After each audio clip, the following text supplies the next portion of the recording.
अस्सलाम वालेकुम दोस्तों, मेरा नाम फ़रूख कुरैशी है और आप देख रहे हैं मेरा चैनल ब्रेन्स एकेडमी। दोस्तों, चैनल को सब्सक्राइब ज़रूर कीजिए ताकि हर वीडियो आपको टाइम पर मिल सके।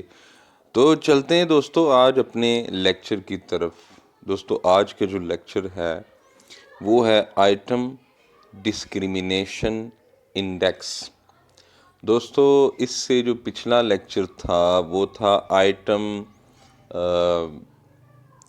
डिफ़िकल्टी इंडेक्स के बारे में, और आज का जो लेक्चर है वो है आइटम डिस्क्रिमिनेशन इंडेक्स के बारे में। दोस्तों, हमने पढ़ा था कि आइटम डिफ़िकल्टी इंडेक्स एक पैमाना है जिससे आप ये जांच सकते हैं कि आप जो बच्चों को सवाल या आइटम दे रहे हैं वो कितना आसान है या कितना मुश्किल है। जबकि item discrimination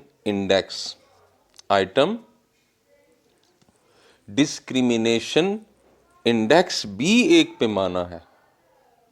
item discrimination index भी एक पैमाना है और ये पैमाना हमें बताता है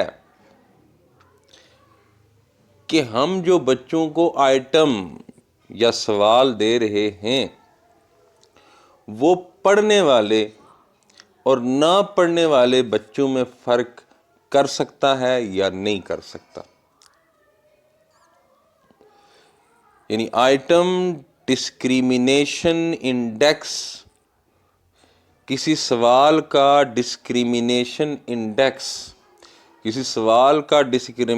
इंडेक्स हमें ये बताता है कि ये सवाल मेहनत करने वाले, पढ़ने वाले और ना मेहनत करने वाले, ना पढ़ने वाले बच्चों में फ़र्क करने की सलाहियत रखता है या नहीं रखता। ठीक है जी, ये होता है आइटम डिस्क्रिमिनेशन इंडेक्स। मैं इसकी आपको एक मिसाल देता हूँ और मिसाल से आपको आइटम डिस्क्रिमिनेशन इंडेक्स की पूरी समझ आ जाएगी। ठीक है, फिर हम आगे चलेंगे। मिसाल ये है कि आप एक मल्टीपल चॉइस क्वेश्चन बनाते हैं, तख्लीक करते हैं, और आप की क्लास में 20 बच्चे हैं। 10 बच्चे मेहनत करने वाले हैं और 10 बच्चे मेहनत नहीं करते, पढ़ते नहीं हैं। आप वो सवाल उन 20 बच्चों को देते हैं और 20 के 20 बच्चे वो सवाल सही हल कर लेते हैं। तो इसका मतलब ये है कि आपका जो सवाल है वो जानने वाले, पढ़ने वाले, मेहनत करने वाले और ना जानने वाले, ना पढ़ने वाले, ना मेहनत करने वाले बच्चों के दरमियान फ़र्क करने की सलाहियत नहीं रखता। यानी आपके सवाल में ये सलाहियत है ही नहीं, एबिलिटी है ही नहीं कि जांच सके कि कौन से बच्चों को पता है और कौन से बच्चों को नहीं पता, कौन से बच्चों को सबक आता है और कौन से बच्चों को सबक नहीं आता। इसी तरह आप सवाल, एक नया सवाल बनाते हैं, एक नया सवाल तख्लीक करते हैं और वो 20 बच्चों को आप सवाल दे देते हैं। अच्छा, जो लायक बच्चे हैं, जो पढ़ने वाले बच्चे हैं, मेहनती बच्चे हैं, वो ज़्यादातर उस सवाल को सही जवाब उसका दे देते हैं, और जो नहीं पढ़ने वाले हैं उनमें से 1-2 सही जवाब देते हैं, बाकी कोई भी सही जवाब नहीं देता। तो हम कहेंगे कि ये जो सवाल है ये सलाहियत रखता है पढ़ने वाले और ना पढ़ने वाले बच्चों में फ़र्क करने की सलाहियत रखता है ये सवाल। ये है आइटम डिस्क्रिमिनेशन इंडेक्स। ठीक है, आइटम डिस्क्रिमिनेशन इंडेक्स ये देखिए, item discrimination index is a measure of how well an item is able to distinguish between examinees who are knowledgeable and those who are not. दोस्तों item discrimination index एक पैमाना है और इस पैमाने से पता चलता है कि आपके सवाल में कितनी सलाहियत मौजूद है पढ़ने वाले और ना पढ़ने वाले बच्चों को अलग करने की। अगर आपके सवाल में ये सलाहियत हो ही ना तो सारे बच्चे, पढ़ने वाले ना पढ़ने वाले सारे बच्चे उस सवाल का सही जवाब दे देंगे। ठीक है। और अगर आपके सवाल में फर्क करने की सलाहियत हुई, डिस्क्रिमिनेशन की सलाहियत हुई, तो आपका सवाल जो होगा, पढ़ने वाले बच्चे तो उसके ज़्यादातर जवाब दे देंगे, ना पढ़ने वाले बहुत कम उसका जवाब सही देंगे। ये है किसी सवाल का डिस्क्रिमिनेशन लेवल या डिस्क्रिमिनेशन इंडेक्स। तो दोस्तों मैंने आइटम डिस्क्रिमिनेशन इंडेक्स का यहाँ पर ये एक पूरा आइटम डिस्क्रिमिनेशन इंडेक्स वैल्यूज़ के साथ बना दिया। ठीक है। ये है आइटम डिस्क्रिमिनेशन इंडेक्स। इसकी वैल्यूज स्टार्ट होती हैं -1 से +1 तक, -1 से +1 तक। ठीक है जी। मसलन -1 से -0.9, फिर -0.8, फिर -0.7, फिर -0.6 और करते करते आ जाएगा 0 पे। ठीक है जी। 0 से आगे 0.1, ये सारी पॉजिटिव वैल्यूज़ हैं। 0.2, 0.3, 0.4। तो आइटम डिस्क्रिमिनेशन इंडेक्स में दो तरह की वैल्यूज़ हैं, माइनस की भी, नेगेटिव वैल्यूज़ भी हैं और पॉजिटिव वैल्यूज़ भी हैं। ठीक है जी। तो ये शुरू होता है -1 से और ख़त्म होता है +1 पे। ठीक है। ये दर्जे हैं दोस्तों। अगर आपके आइटम की डिस्क्रिमिनेशन वैल्यू थोड़ी है, आपके सवाल की डिस्क्रिमिनेशन वैल्यू कम है, मसलन 0.123, तो इसका मतलब है कि आपका सवाल बच्चों में फ़र्क करने की सलाहियत कम रखता है। पढ़ने वाले और ना पढ़ने वाले बच्चों में फ़र्क करने की सलाहियत कम रखता है। और अगर वैल्यू ज़्यादा है, मसलन 0.6, 0.5, 0.8, असल में ज़्यादा वैल्यू हैं 0.8, 0.9, और 1। अगर वैल्यूज़ ज़्यादा हैं तो आपका जो सवाल है ज़्यादा डिस्क्रिमिनेटिंग है, यानी वो पढ़ने वाले और ना पढ़ने वाले बच्चों में फ़र्क करने की ज़्यादा सलाहियत रखता है। ठीक है जी। ये दो बातें हो गई। और अगर वैल्यू नेगेटिव में आ रही है, यानी -1, -0.9, -0.8, -0.6, -0.5, -0.7, -0.4, अगर वैल्यू नेगेटिव में आ रही है, आपके सवाल की डिस्क्रिमिनेशन वैल्यू नेगेटिव में है, तो इसका मतलब है कि कोई मसला है, कोई प्रॉब्लम है। और वो प्रॉब्लम क्या है? और वो प्रॉब्लम ये होगी कि जो लायक बच्चे होंगे, मेहनत करने वाले, पढ़ने वाले, जानने वाले, वो सवाल का सही जवाब ज़्यादा नहीं दे रहे, और जो ना पढ़ने वाले, ना मेहनत करने वाले, नहीं जानने वाले, वो सवाल का सही जवाब ज़्यादा दे रहे हैं। ये प्रॉब्लम हो जाएगी। ठीक है। यानी गंगा उल्टी हो जाएगी। ठीक है। तो इसको हम किसी सवाल की डिस्क्रिमिनेशन वैल्यू फाइंड करने की कोशिश करेंगे। मैं उम्मीद करता हूँ कि आपको ये समझ आ गई होगी। और जो थोड़ी बहुत बातें रह गई हैं वो आगे आपको ज़रूर क्लियर हो जाएंगी मिसालों की मदद से। How to find item discrimination index of an item. आप कैसे किसी सवाल की, किसी आइटम की डिस्क्रिमिनेशन वैल्यू कैसे फाइंड करेंगे। तो इसके लिए मैंने स्टेप्स बना दिए हैं। सबसे पहला स्टेप है, फर्ज करें suppose you took a test from a class of 14 students. आपकी क्लास में फ़र्ज़ करें 14 बच्चे, ज़्यादा भी हो सकते हैं, कम भी हो सकते हैं। हम फ़र्ज़ कर रहे हैं कि हमारी क्लास में, आपकी क्लास में कितने बच्चे हैं? 14। और आपने 14 बच्चों से एक टेस्ट लिया है, एक इम्तहान लिया है, एक पूरा टेस्ट लिया है। उसमें बेशक आप 10 सवाल डाल दें, 20 डाल दें, तो आपने बच्चों से क्या लिया? टेस्ट लिया। ये 14 बच्चों की लिस्ट है जी, student A B C D, 14 बच्चों की लिस्ट आप तैयार करें सबसे पहले। ठीक है जी। दूसरा स्टेप क्या है? Now make a list of students by writing their scores from high to low.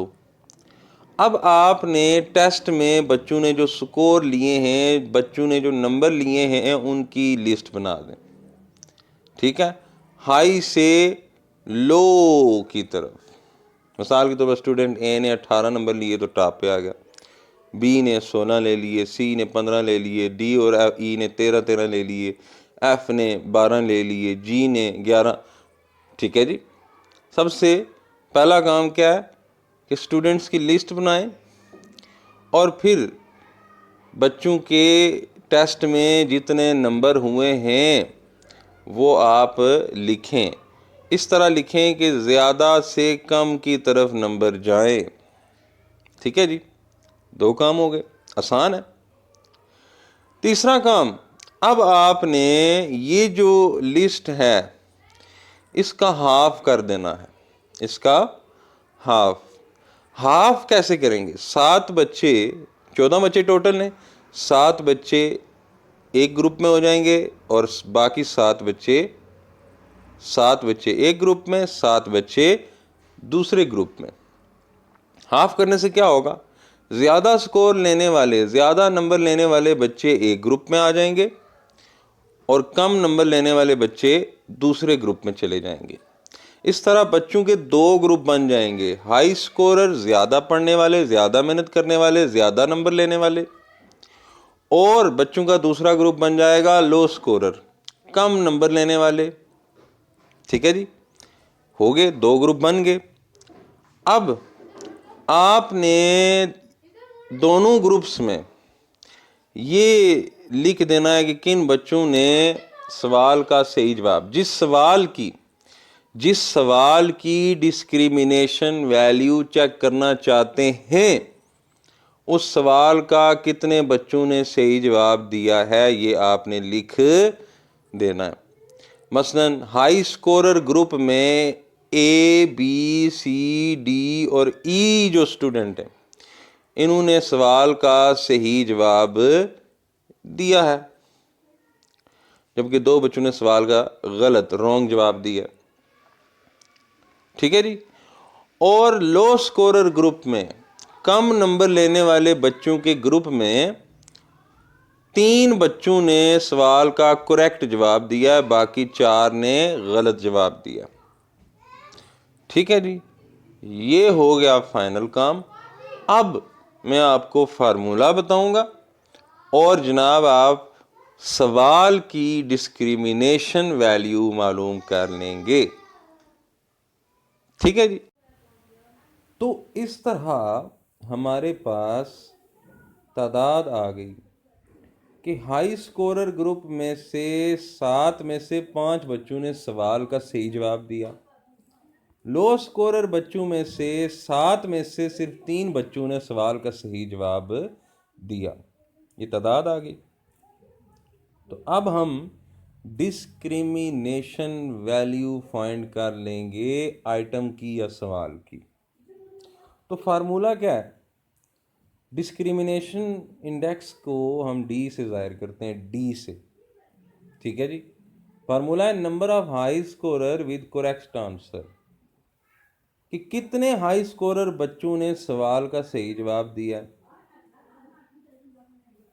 Minus number of low scorer with right answer, कि कितने लो स्कोरर बच्चों ने सवाल का सही जवाब दिया है, divided by half of total number of students.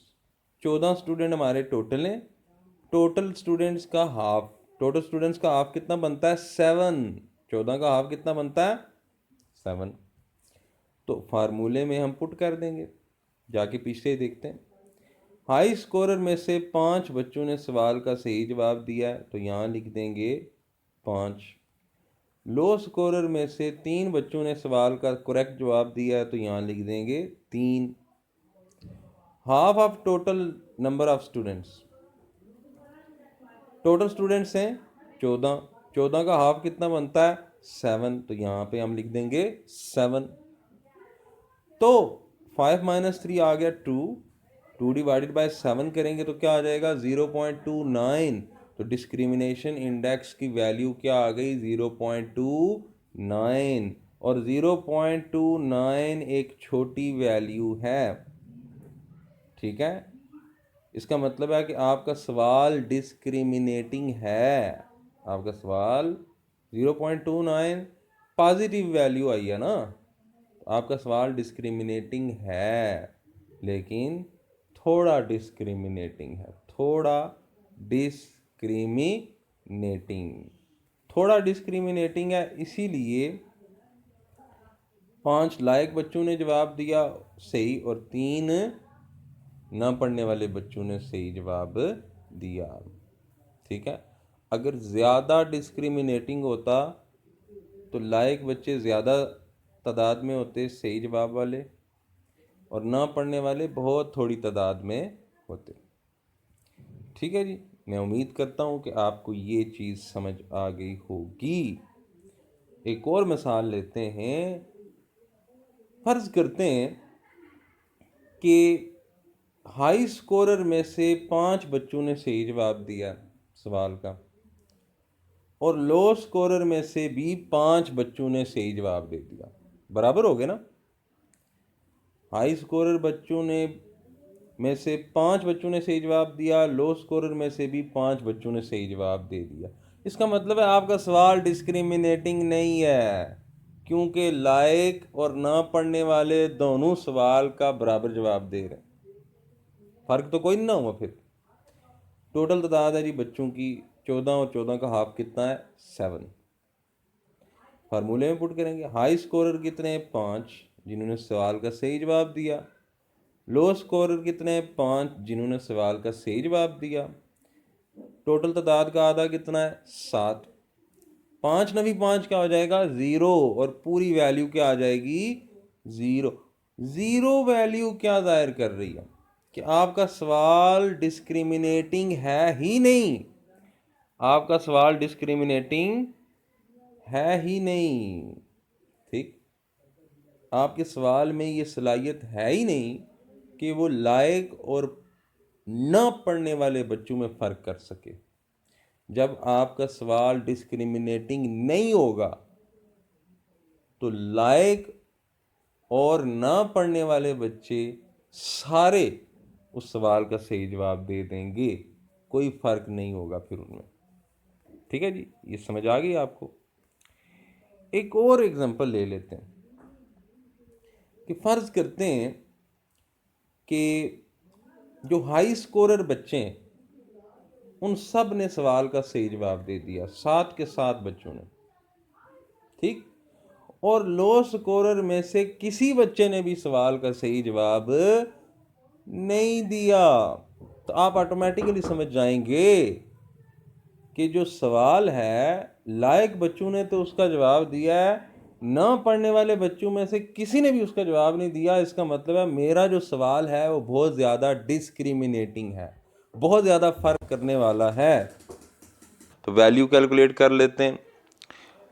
लायक बच्चों ने में से कितनों ने जवाब दिया है 7 ने, ना पढ़ने वाले बच्चों में से कितनों ने जवाब दिया किसी ने भी नहीं, और हाफ तादाद कितनी है बच्चों की 7।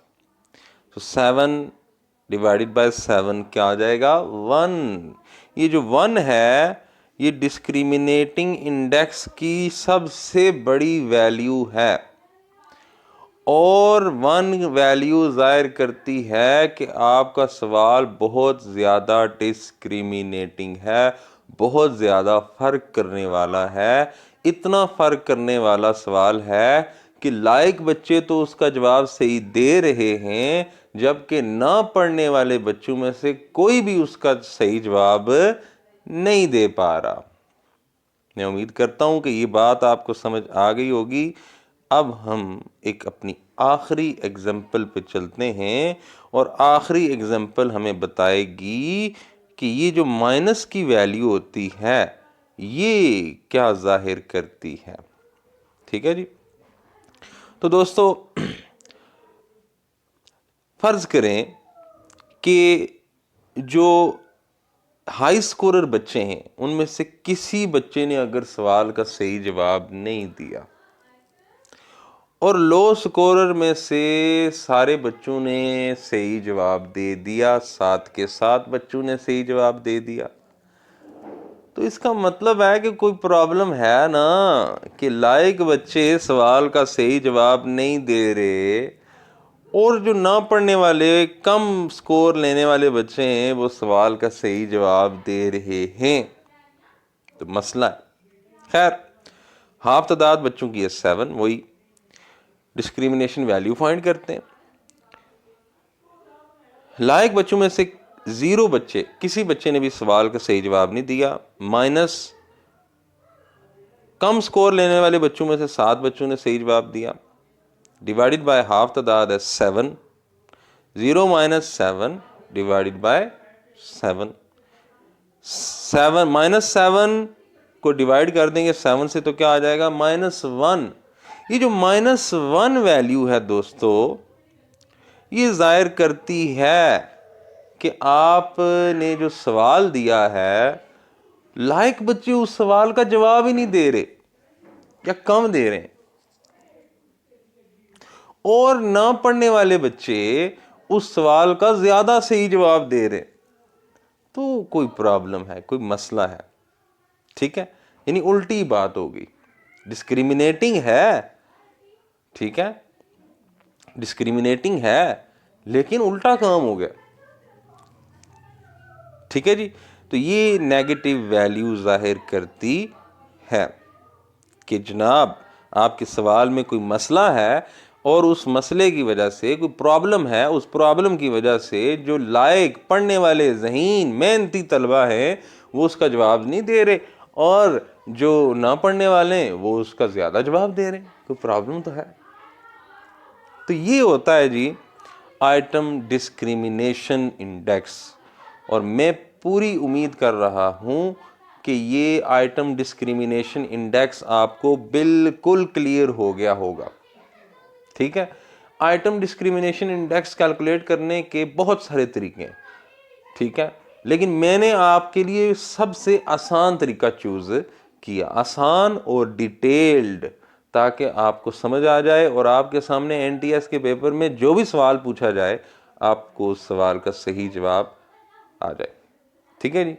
तो दोस्तों आखिर में वही बात आ जाती है कि ये आपका अपना चैनल है और एक इल्मी काविश है, इसको सपोर्ट करने के लिए आप इसे सब्सक्राइब करें, दूसरों के साथ शेयर भी किया कीजिए ताकि मुझे सपोर्ट मिलती रहे।